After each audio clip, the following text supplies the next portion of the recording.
hari Selasa dan Kamis itu terakhir ya, itu juga praktek, jadi materinya tinggal hari ini. Baik, langsung saya share screen ya.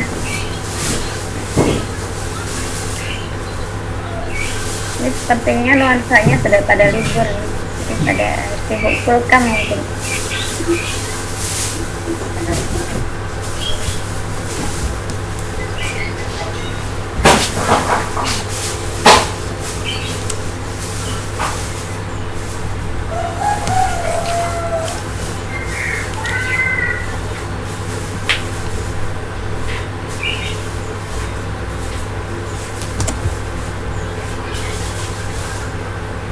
Balik.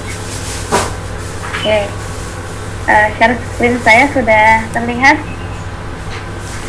Sudah, Ustazah. Sudah. Baik, sebentar ya.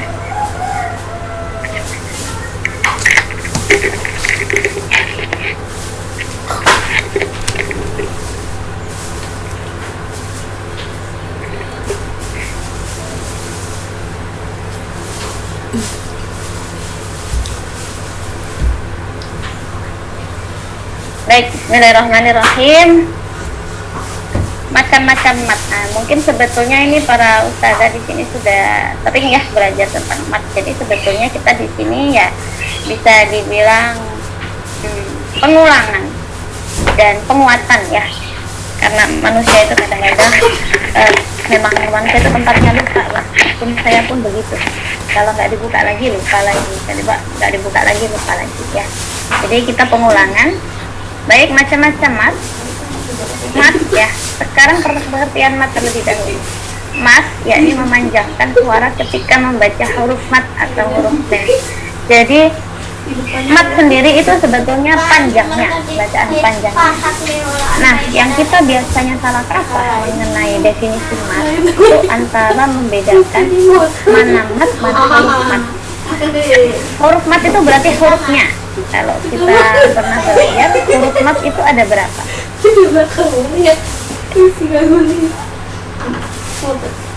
Huruf mat ada? Ada 3 Ustazah ya? Iya, ada 3. Lalu? Alif, habis itu wawu mati. Iya, mati. Dan? Ya mati. Ya mati. Nah, ini yang penting harus disampaikan. Biasanya mungkin sebelumnya sudah pernah dibahas untuk Mainah dan yang lainnya. Yang penting dibahas adalah wawu mati dan ya mati. Karena tidak semua wawu atau ya itu huruf mat. Contohnya lafaz wa yaqulu. Wawunya ini memang huruf wawu. Tapi apakah ini huruf mat? Nah, kalau berharokat ya berarti bukan huruf mat. Yang menjadi huruf mat adalah ketika wawunya mati dan ya-nya mati. Gitu. Jadi harus dipertegas ya. Huruf mat adalah alif. Kalau alif nggak perlu mati karena alif memang mati. Alif, ya, sukun dan wawu sukun. Nah, ini juga mungkin yang perlu saya ingatkan.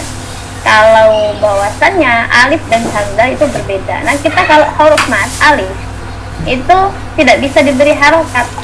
Kalau kok ada bunyi a, i atau u itu bukan alif tetapi hamzah ya. Jadi kalau ada bunyi a, i, u meskipun di Qur'annya ada rasulnya hanya seperti alif begini, tapi hakikatnya itu bukan alif tapi hamzah.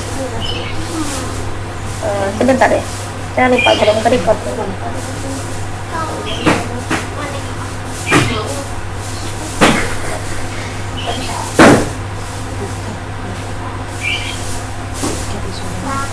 This meeting is being recorded. Baik, saya ulang lagi.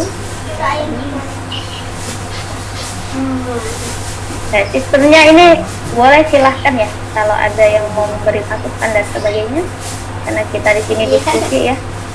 Jadi saya tidak mau menggurui. Saya yakin di sini para asatidz di sini sudah pernah belajar semua. Oke, nah itu yang perlu kita perhatikan adalah perbedaan antara alif dan hamzah. kalau hamzah sekali lagi bagaimanapun bentuknya, karena kita kalau melihat di dalam rosem ya, bentuk hamzah itu macam-macam. Mungkin saya langsung ke bawah. Hamzah. Kita bisa perhatikan di sini.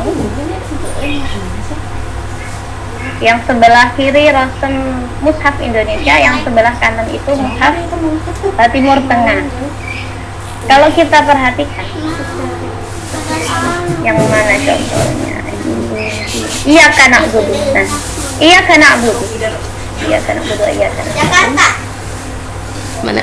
Jauh. Di mushaf Indonesia. Nah, tidak ada bentuk ain kecilnya. Ain kecil yang begini di bawah alifnya nggak ada. Tapi apakah ini disebut alif? Bukan, ini hamzah. Karena dia bisa berbunyi a, i, u. Kalau ada bunyinya berarti dia hamzah ya. Kemudian kalau di mushaf Timur Tengah ini yang sebelah kanan ada hamzah kecil di bawah rosem alif. Nah ini berarti dia hamzah, bukan alif.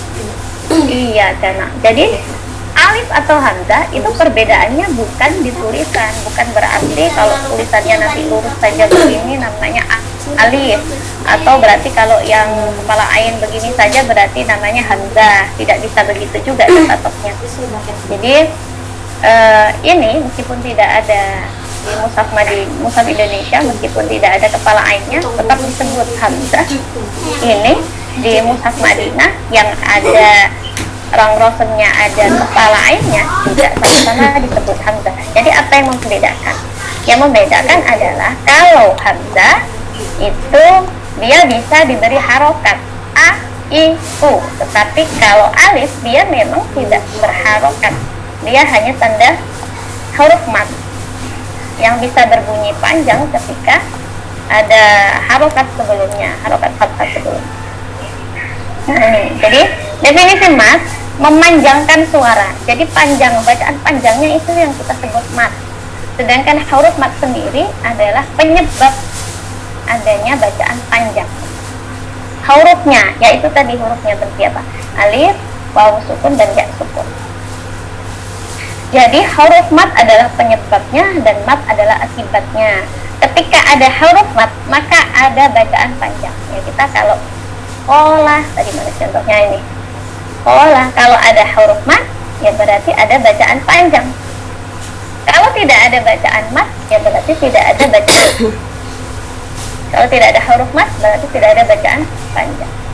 Ketika ada bacaan panjang, berarti pasti ada huruf mad. Ya, kebalikannya. Ini mungkin sudah disebutkan sebelumnya. Nah, yang kedua, sedangkan huruf len. Nah, di sini nanti juga disinggung huruf len. Huruf len menyebabkan bacaan panjang apabila setelahnya berubah huruf mati. Nanti kita bahas. Nah, pertama ini tadi yang perlu dipahami.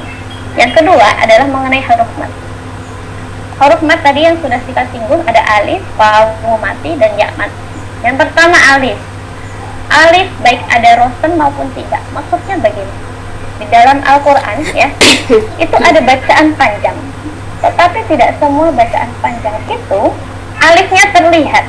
Alifnya tertulis secara jelas. Contohnya lafaz qola, alifnya kelihatan. Setelah qaf ada huruf alif. Nah ini ya, setelah qaf ada alifnya. Itu kita paham, oh ini pasti panjang karena ada alif setelah huruf berharokat fathah. Qola, nah dua harokat. Lalu ada juga bacaan panjang ya, huruf alif yang tidak ada rosennya.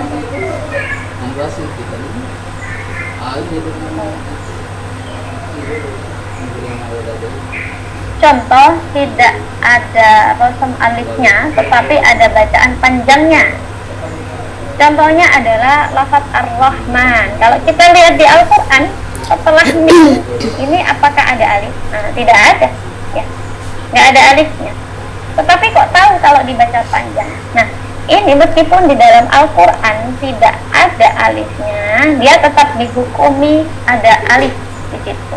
Meskipun alifnya tidak tertulis atau biasa disebut tidak ada rosem ya. Rosem itu tulisannya. Jadi dia disebut ada huruf ada bacaan panjang karena ada huruf mat. Huruf matnya adalah alif, tetapi alifnya tidak tertulis di dalam Al-Quran. Ya, jadi karena di dalam Al-Quran itu ada yang alifnya kelihatan, ada yang tertulis, ada yang tidak. Begitu pun dengan wawu ya. Wawu ada yang tertulis, wa yaqulu. Ini contohnya. Setelah qaf berharokat dhammah lalu ketemu wawu sukun. Nah, ini sudah jelas kita tahu wa yaqulu, oh pasti ini namanya ada bacaan panjang. Tetapi ada juga wawu yang tidak tertulis di dalam rosem Al-Quran, tapi kenyataannya dibaca panjang. Lahu. Setelah hak tidak ada wawu. Maka dari itu penting kita mengetahui tanda baca. Nah, ini pentingnya tanda baca. Kalau di Indonesia tanda bacanya itu dhammah terbalik ya. Gini jadi kalau di Indonesia. Kalau di Indonesia mungkin ada yang bawa mushaf. Bentuknya begini kayak angka 6 ya. Dhammah terbalik. Oh, ini berarti panjang. Kalau mushaf Timur Tengah beda lagi. Mushaf Timur Tengah bentuknya adalah dhammah ya, dhammah seperti biasa. Lalu di depan huruf H itu ada wawu kecil. Mungkin saya ada contohnya. Coba kita scroll ke bawah ini. Ini mushaf.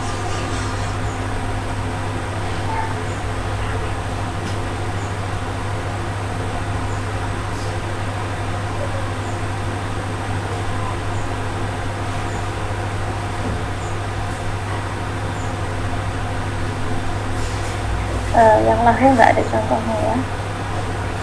Nah, ini saja contohnya. Ar-Rahman, nah yang tadi ya, yang kita bahas alif tadi. Kalau mushaf Indonesia, ini yang kiri mushaf Indonesia. Yang kiri, bentar. Yang kiri ini pakai HP ya, jadi ada susah sekali. Yang kiri ini mushaf Indonesia, tanda bacanya kalau panjang alifnya Ar-Rahman. Nih dengan alif kecil. Nih ya, di sini nih. Alifnya kecil. Oh, maaf, bukan alif kecil.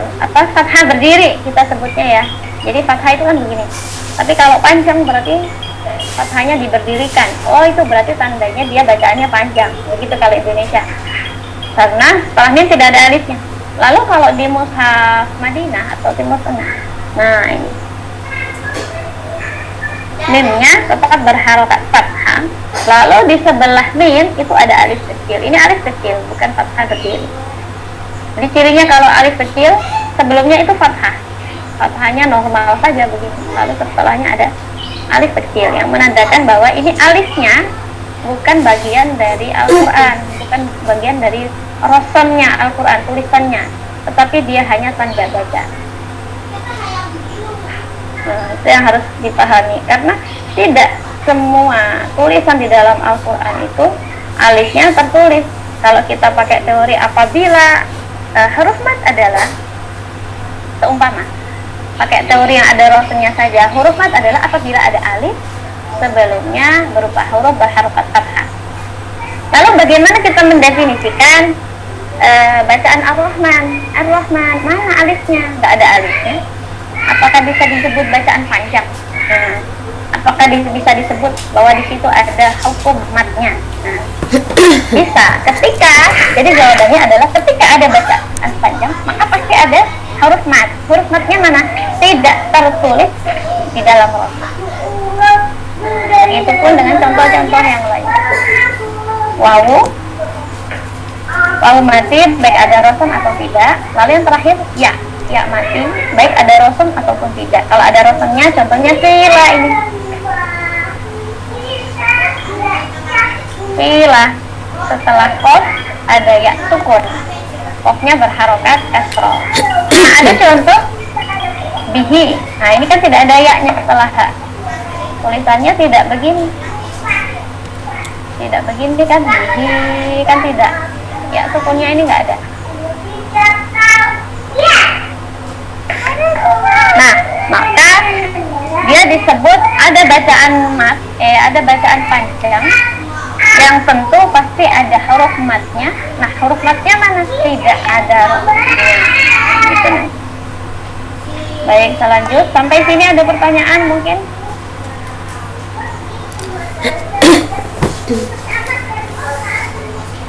Tidak ada. Baik, saya lanjut. Nah, ini gambaran rosom Utsmani ya. Jadi yang tadi yang kita bahas itu kan ada tanda baca, mana tadi yang bawah. Kenapa di sini disebut huruf mat baik ada rosom maupun tidak ada rosom? Ya karena memang rosom Utsmani zaman dulu begini. Nah, tidak ada titiknya, tidak ada harokatnya, ya. Lalu kemudian karena ada kesalahan pembacaan ya, Islam semakin luas wilayahnya, banyak orang yang salah membaca, orang-orang non Arab itu, sehingga kemudian diberi harokat tanda baca. Nah, tanda baca itu tadi jangan sampai lahu dibaca pendek atau ar-Rahman dibaca pendek ar-Rahman, karena orang nggak tahu kalau mimnya panjang, maka kemudian muncul itu tadi fathah berdiri atau alif kecil. Lahu tanda bacanya apa? Setelah kalau di mushaf Timur Tengah setelah haknya ada wawu kecil, tetapi kecil supaya apa? Tidak disambung dengan haknya, supaya orang tahu kalau itu tanda baca, bukan bagian dari rosom Al-Quran. Bentar.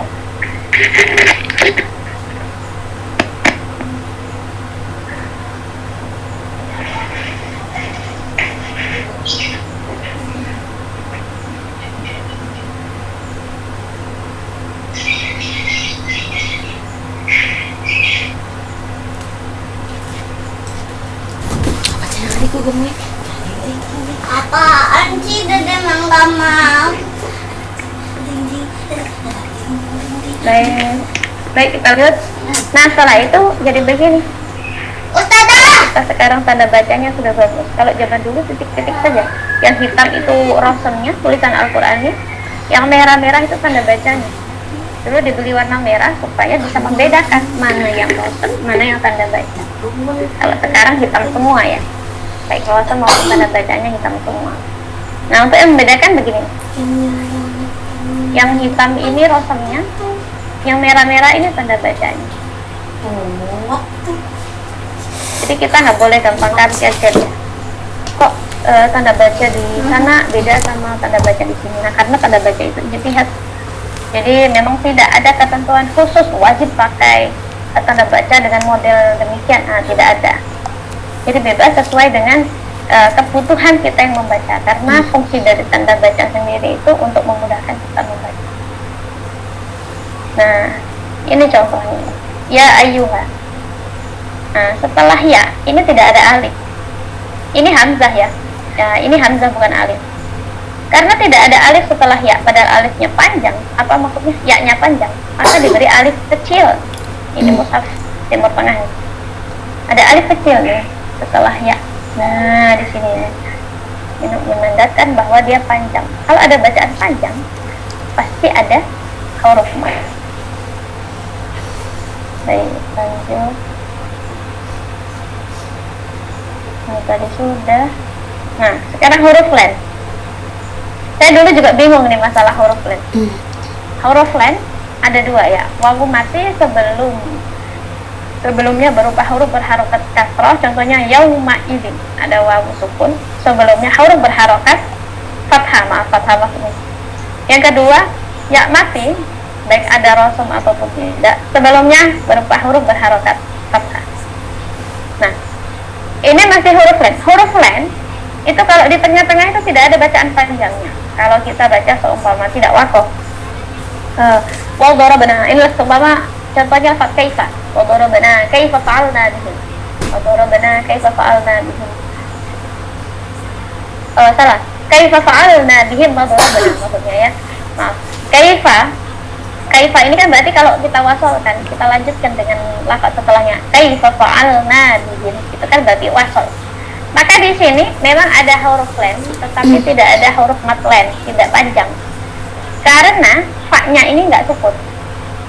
Nah, nanti dia ada namanya bacaan panjang. ketika kita wakofkan. Seumpama kita wakof di lafaz kaifa, nah maka baru muncul bacaan matnya len, kaif, dan kaif 2 atau 4 atau 6. Tetapi ketika dia diwasolkan begini, maka dia tidak ada bacaan panjang. Kaifa fa'alna bihi. Nah, itu huruf len. Mungkin ini sekilas dulu. Contohnya tidak ada rosem. Nah, ini di Fawatihus Suwar. Di Fawatihus Suwar contohnya ada ain, sin, qaf. Ini disebut tidak ada rosem ya-nya. Kenapa? Kalau di Quran kan tulisannya memang cuma ain, sin, qaf. Tapi kalau kita baca kan bunyinya ainnya jadi begini. Ain. Ada bacaan, ada ya-nya, ada ya sukunnya, ada nun matinya. Nah, ini disebut tidak ada rosem, tetapi ada bacaan lennya. Ain. Nah, ini baru ada bacaan panjang. Karena setelah ya sukun, nunnya mati. Ain. Nah, bisa 4, bisa 6. Oke, lanjut. Huruf mat sekarang. Nah, secara garis besar, sebetulnya kalau kita perhatikan istilah-istilah pada bab mat, itu banyak sekali. At-tabi'i dan semisalnya mat tabi'i yang bacaannya sama-sama punya panjang 2 harokat itu banyak sekali. Mat far'i pun begitu. Tetapi secara umum, secara garis besar ya, pembagiannya itu yang mudah ya ini. 2 saja. Mat tabi'i dan semisalnya dan teman-temannya. Lalu kemudian yang kedua mat far'i. Ini nanti urusannya dengan panjangnya. Karena nanti mat tabi'i dan teman-temannya itu sama-sama punya bacaan 2 harokat. Jadi sebetulnya yang lain itu bisa dibilang ya istilah lah. Meskipun sebetulnya bacaannya sama 2 harokat. Nah, yang pertama mat tabi'i. Apabila ada huruf mat yang sesudahnya tidak berupa hamzah atau huruf mati atau huruf yang bertasydid. Jadi tidak bisa kita sebut begini saja. Mat tabi'i adalah apabila ada huruf mat, lalu apabila ada huruf mat setelah huruf berharokat fathah, seumpama apabila ada alif setelah huruf berharokat fathah. Nah, itu nggak bisa begitu. Atau apabila ada ya sukun setelah huruf berharokat kasroh, gitu saja. Karena bisa jadi setelahnya itu apa? Ada hamzah atau huruf mati atau huruf bertasydid. Nah, jadi harus jelas. Mat tabi'i adalah apabila ada huruf mat yang sesudah huruf mat itu tadi tidak berupa huruf hamzah, huruf mati atau huruf yang bertasydid. Karena konsekuensinya nanti kalau bertemu hamzah atau huruf mati atau huruf yang bertasydid ini nanti jatuhnya ke bacaan mat far'i. Nah, bedanya di situ. Kalau mat tabi'i huruf mat tidak bertemu trio macan, ya trio macan itu apa tadi? Huruf mati, sukun, atau huruf bertasydid, atau hamzah tidak bertemu. Nah, mat tabi'i itu mat tabi'i. Nah, kalau mat far'i bertemu salah satu dari 3 ini. Itu garis besarnya begitu saja sebetulnya. Ini untuk memudahkan kita, jadi di mapping.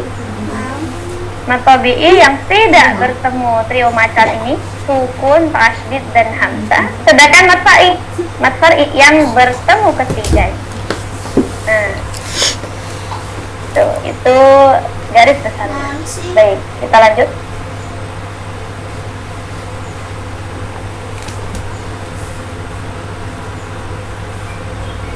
Nah, ini yang panjangnya cuma 2 harokat ya. Sekarang huruf bertasydid. Ini mungkin sudah pernah disebutkan sebelumnya Ustazah Ayuna ya. Huruf bertasydid adalah 2 huruf yang sama, yang pertama mati asli, kedua hidup. Nah, ini perlu dijelaskan karena nanti berhubungan dengan yang namanya mat far'i. Karena mat far'i nanti definisinya adalah yang bertemu dengan salah satu trio macan tadi, hamzah, huruf mati atau huruf yang bertasydid. Nah, ini penting untuk mendefinisikan apa itu huruf bertasydid. Huruf bertasydid itu hakikatnya adalah 2 huruf. Huruf yang pertama mati asli, yang kedua adalah huruf hidup. Dan kedua-duanya adalah huruf yang sama. Ini contohnya lafaz ad-dall. Lamnya itu kan bertasydid.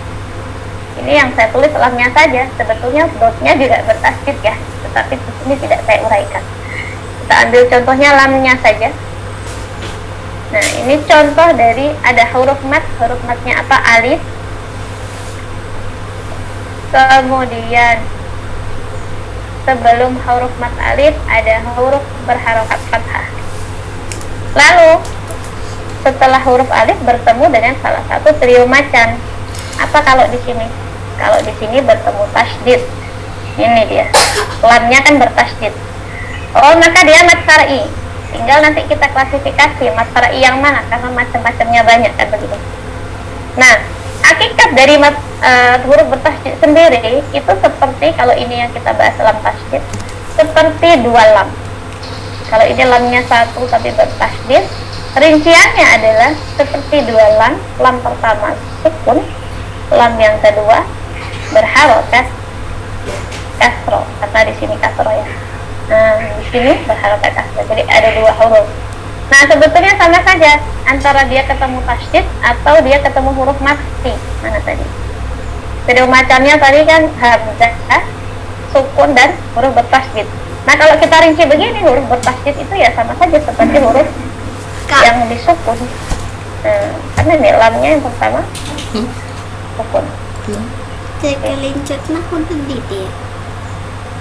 Lanjut, mati asli. Nah, ini nanti penting. Tidak Ya, di dalam pelajaran Bisa tadi pakai gitu, ya, pakai pencet bisa. itu ada istilah tidak mati ada asli apa-apa. dan tidak asli. Kalau yang asli itu namanya lazim. Jadi itu di file itu nilainya kalau Lazim. kali dia. Kalau di pokok atau video. Kalau tidak asli arif, maka nanti disebut ada mat arif di sukun. Nah, itu karena dia matinya nggak asli. Dia hanya hurufnya mati ketika kita wakafkan. Kalau kita wasolkan dia nggak mati, itu makanya disebut dia tidak asli. Adapun kalau huruf mati asli Oke, itu adalah huruf yang bukan mati baik ketika wakaf maupun wasol. Video. Contohnya sama seumpama video begini. sih. Maksudnya tak iya harap video Lafaz Fir'aun. Alo Itu lafaz Fir'aun mau kita wakafkan, mau kita udah nggak ada wasolkan, yang maknya akan tetap berharokat kasro. Oh, itu kalau kasro ya. Roknya seumpama, roknya sukun, Fir'aun. Coba contoh yang lain sebentar. Saya lupa itu bab rok kemarin ya. Kalau ini kan bab sukun, sebentar.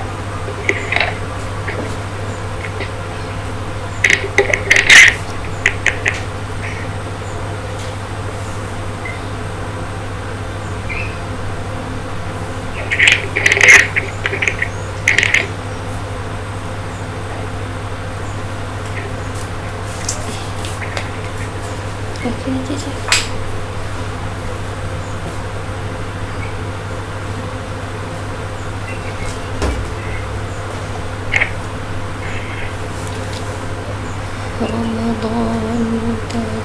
Nah, seumpama ini ada tilka ummatun qad qalat. paling cantik Qalat itu taknya sukun. Asli sukun ya. Iya. Hmm? Jadi dia Qalat. lain Iya. Nggak ada yang Seumpama lebih kita wakaf di lafaz qalat. Tilka ummatun qad qalat. Taknya sukun. Lalu seumpama kita wakaf wasolkan udah dek ke lafaz selanjutnya. Tilka ummatun qad qalat laha ma kasabat. Oh, ternyata ketika wasol taknya tetap dibaca mati. Ketika diwakaf taknya tetap dibaca mati juga. itu masih Ini namanya mati asli. Dia mau diwakaf atau diwasol tetap dibaca sukun. Taknya tetap dibaca sukun. Itu namanya mati asli. Adapun mati yang tidak asli ya seperti bab kata arif di sukun ya. Warbuk iya, dua-dua, oke. Lafaz itu ya as-sujud. udah suara tahu dua-dua dari meja. Nah, itu kan di sini harokatnya dalnya kasro, as-sujud. Kalau kita wakafkan dalnya itu kita baca sukun, warrukai sujud. Nah, itu berarti dia arif. matinya tidak asli. Matinya hanya ketika kita baca wakof. Kalau seumpama kita wasalkan Iya, tahu juga. warka'i sujudi Bisa dibuat warka'i sujudi wa iqala Ibrahim. Nah, kita bisa. ketika kita wasalkan dalnya ini ternyata tidak sukun, tetapi dibaca kasroh.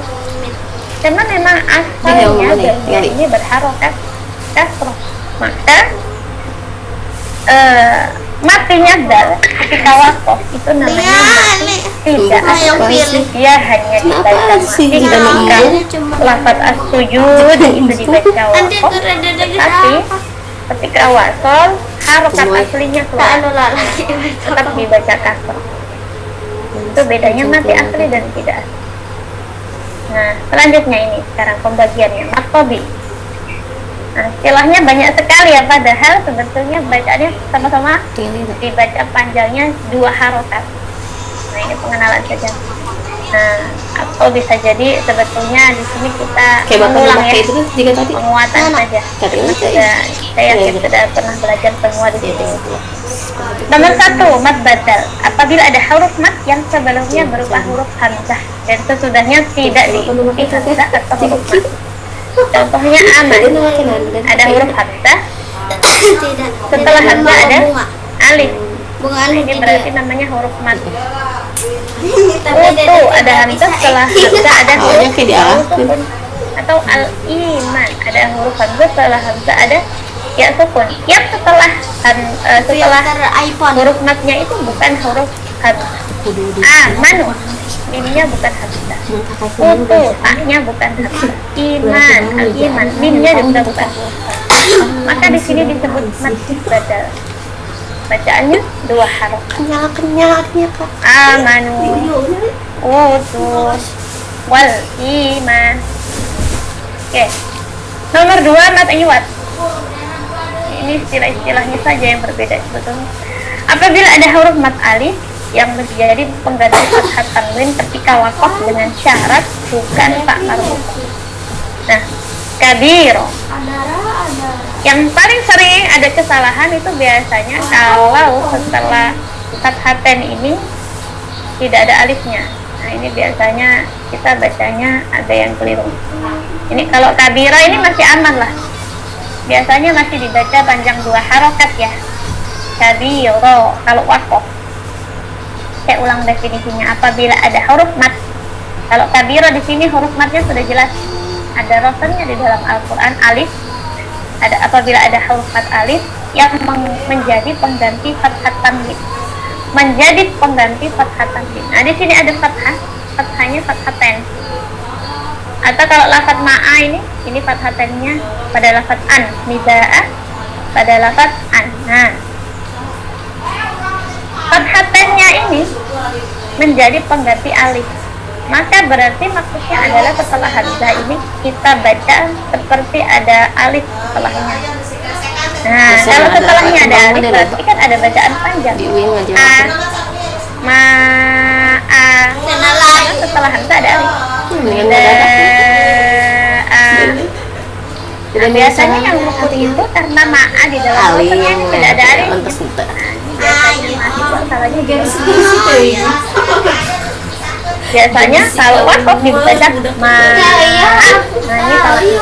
Dak mau. Padahal di akhir kata di sini, nah hamzahnya ini fathaten kan begini. Tulisannya nah, an. Maka tanwinnya ini, fathatennya ini kemudian dibaca menjadi alif. A. Nah, seolah-olah ada alif setelahnya. Maka bacanya jadi ma'a, atau biasanya ada yang ragu-ragu antara bingung ini panjang nggak ya, akhirnya bacanya begini ma'a. Jadi panjangnya 1 harokat, bukan 2 harokat, bukan juga pendek, tapi 1 harokat. Ibu Ira jadi na ibu na. Panjang atau pendek. Kalau kabiro ini relatif aman karena setelah ro, kalau di rosan ada alifnya. Nah, oke, lanjut matkilah kosilo. Matkilah kosilo apabila terdapat hak domir A-nya kurang ya ibarat tulisan. Apabila terdapat hak domir itu yang mana? Innahu, hu-nya lahu, haknya Di kepala lagi. bihi, haknya juga disebut hak domir ya. Dia yang punya arti domir ya, kata ganti orang ketiga, dia laki-laki, nah itu berarti dia hak domir namanya. Apabila terdapat hak domir sebelumnya dan sesudahnya barukah huruf hidup yang bukan hamzah qasam. Jadi sebelum hak domir di sini ada huruf nun, nunnya berharokat. Setelah hak domir ada huruf hak, haknya juga berharokat. Contoh kedua, ada hak domir. Sebelum hak domir ada lam, lamnya berharokat, huruf hidup ya berarti. Lalu setelah hak domir ada mim, mimnya juga berharokat, pun juga di mim juga begitu. Kalau sebelum hak dan setelah hak ini hurufnya hidup atau berharokat, maka di sini hak domirnya kita baca dua harokat. Innahu, lahu, bihi, min. Kecuali pada lafaz yardahu lakum. Ini di sini pengecualian ini untuk kita yang baca dengan riwayat hafaz. Nah itu bacanya haknya tidak dipanjangkan. Yardahu lakum. Jadi hak domir ini biasanya juga rawan kesalahan juga ya. Jadi kalau saya perhatikan mahasiswa itu kalau baca kadang-kadang ada yang harusnya panjang dibaca pendek, kadang yang harusnya pendek dibaca panjang. Seperti ini. Nah, kalau kita di Al-Baqarah awal alif lam mim itu radikal kita bilang fihi. Nah itu adalah fihi, haknya kan hak domir. Di jalan ada Hak domirnya, tapi tidak memenuhi syarat ini tadi. di hati ada Fihi. Waduh, itu udah Di sini. Harus kita perhatikan. Enggak Nah, ini kan hak domir. Tapi syaratnya tadi harus tercukupi apa? Sebelumnya huruf hidup, setelahnya huruf hidup. Kalau kita lihat di lafaz mihi, itu kan huruf sebelumnya ya sukun, mati kan berarti. Setelah hak domir huruf hidup. Nah yang model begini ini seharusnya haknya tidak dibaca dua harokat, tapi pendek. Dari kan kita bula ghaiba fihi hudal lil muttaqin. Nah, ini biasanya kesalahannya di sini. Karena apa? Kita tidak memahami syaratnya tadi. Jadi tidak semua hak domir itu panjang, tidak semua hak domir itu pendek.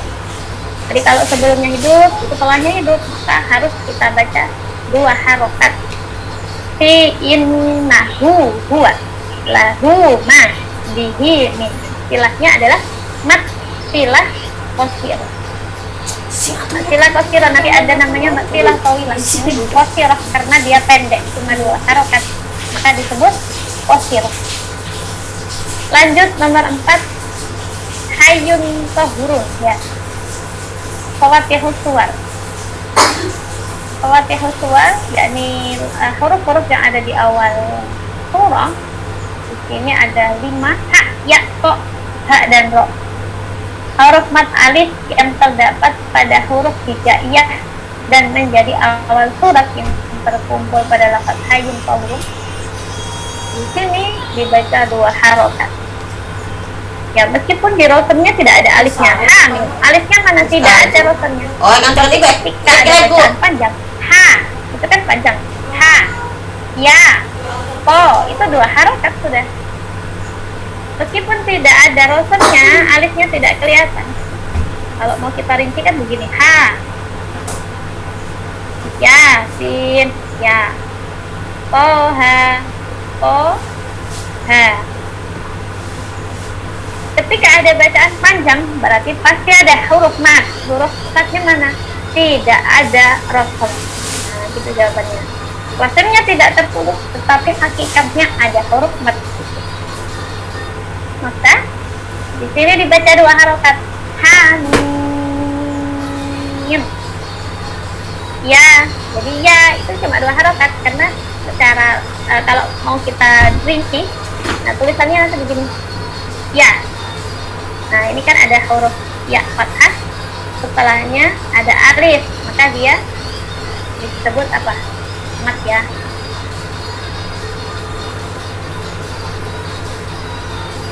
Ha. Selanjutnya, nanti mimnya akan dibahas nanti. Karena ini mimnya nanti akan mengharokat. Ini khusus yang dua harokat saja.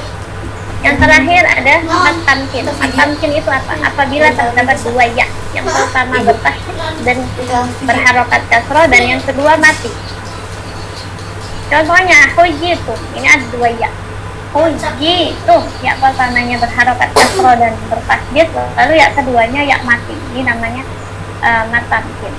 An-nabiyyina rabbaniyyin. Baik, sekarang mat far'i. Seperti yang saya sebutkan tadi. Jadi mat far'i kalau secara definisi secara umum itu lawan dari mat tabi'i. Kalau mat tabi'i tidak bertemu dengan trio macam tadi, sukun, tasydid dan hamzah, berbeda dengan mat far'i yang harus bertemu dengan salah satunya. Kalau ada huruf mat bertemu hamzah, wah ini berarti mat far'i. Kalau ada huruf mat bertemu tasydid, berarti mat far'i. Kalau ada huruf mat bertemu dengan sukun, berarti itu juga mat far'i. Sekarang pembagian. Yang pertama, mat wajib mutasyid. Apabila terdapat huruf mat yang sesudahnya berupa hamzah yang terletak pada satu kata. Nah, ini yang biasanya apa ya?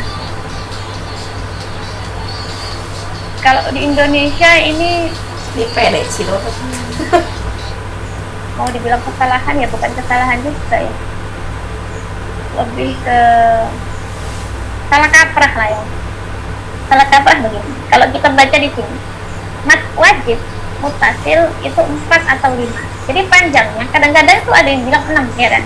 Nah sebetulnya mat wajib kalau kita ikut, karena kita bacanya hafaz ya, waktu itu sudah pernah dijelaskan oleh Bu Mutmainah, kita di Indonesia itu sangatnya ikut bacaan riwayat hafaz Al-Quran, kita pun juga memakai riwayat hafaz.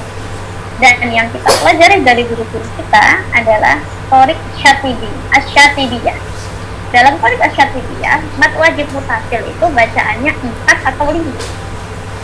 4 atau 5. Jadi bisa kita baca 4 atau 5. Contohnya begini, kalau kita sudah pilih dalam sekali duduk kita baca Al-Quran dengan membaca mat wajibnya 4 harokat, maka harus 4 semua.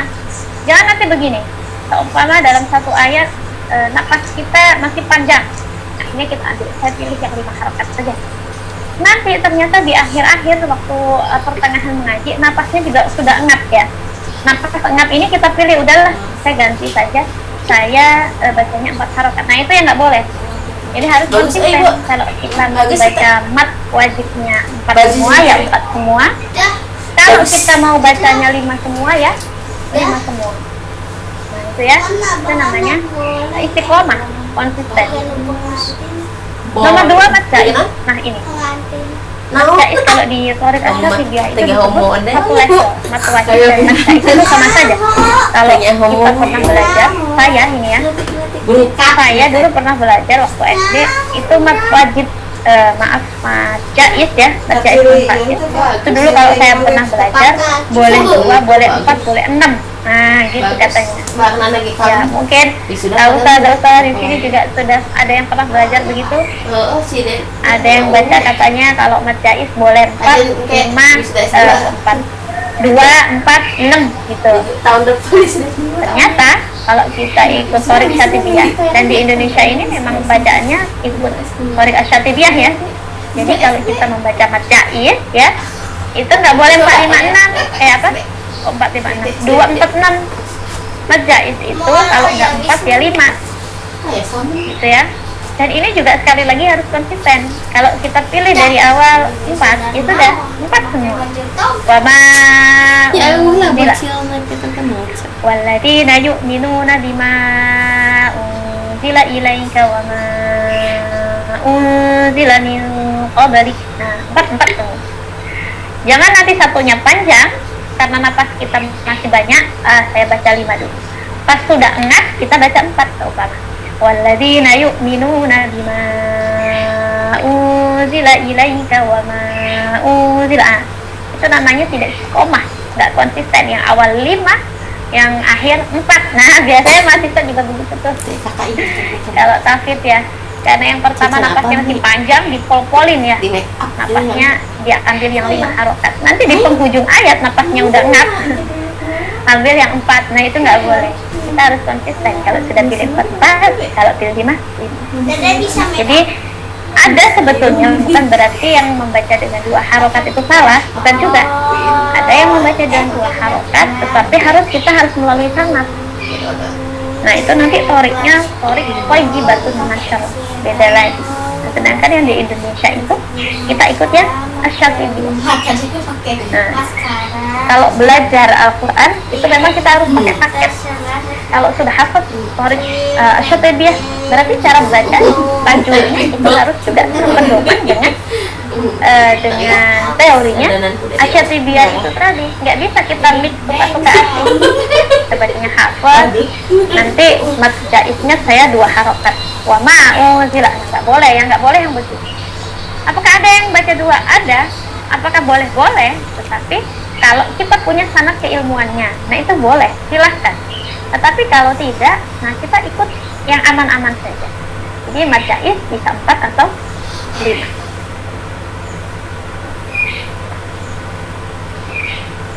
Nah, ini bawahnya ada ya, mat silah tawilah. Ketika terdapat hak dhamir, lalu sebelumnya huruf hidup dan setelahnya huruf hamzah hidup di lain kata, maka akan disebut mad jaiz munfasil atau lebih populer dengan mad silah tawilah. Kalau tadi teman-temannya mat tawi ada istilahnya mad silah qasirah karena cuma 2 harokat. Ternyata mad silah itu kalau setelah haknya bertemu hamzah di lain kata, maka dia juga bisa disebut mad jaiz munfasil atau mad silah tawilah. Kok contohnya nggak saya tulis ya, saya lupa ini. Lahu ashabun.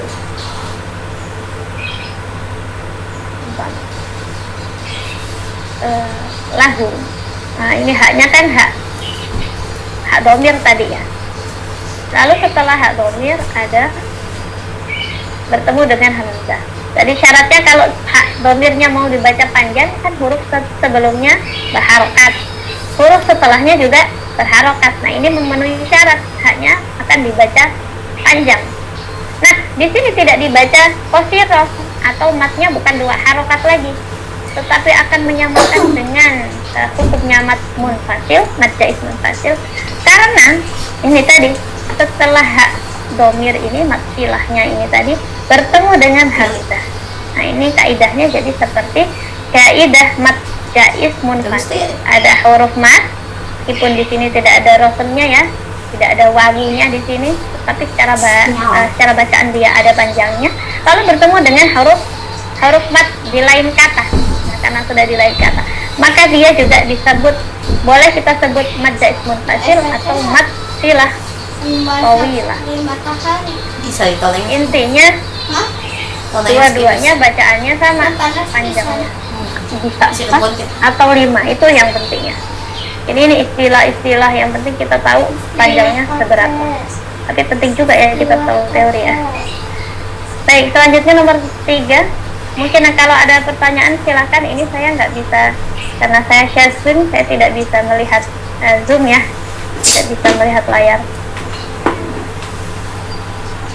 Silahkan kalau ada pertanyaan. Kelas genap kan tadi berpuasa kak, terus teh makanan teh malah Tidak ada?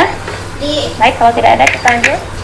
Nah, ini depan di kelas lagi 4 ini ya. Ini adalah mat tadi lazim, teh ada di sekolah atau di mana bacaannya sebetulnya saling berkaitan. Mat lazim, kalau kita tahu mat lazim itu bacaannya panjangnya 6 harokat. Nah, ini 6 harokat semua ya. Ini cuma beda istilah saja. Jadi 4 nomor ini, nomor 3, kemudian 4, 5 dan 6 ini sama-sama mat lazim. Cuman kemudian diklasifikasi karena beda-beda bentuknya.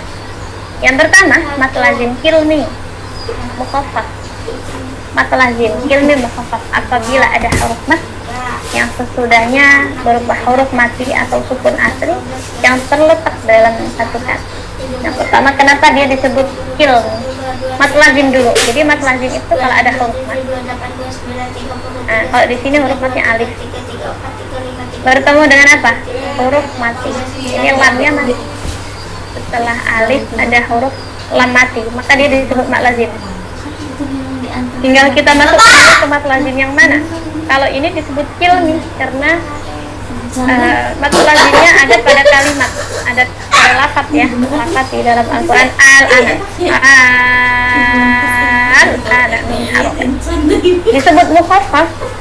Mukhaffaf berarti ringan karena bertemunya dengan sukun, tidak tasydid. Bacaannya itu ringan, lebih ringan. Al-an. Bacaannya ringan. Yang kedua, ada mat lazim kilmi, sama-sama kilmi karena dia ada di lafaz ya. Bentuknya ada pada lafaz, ada pada kata.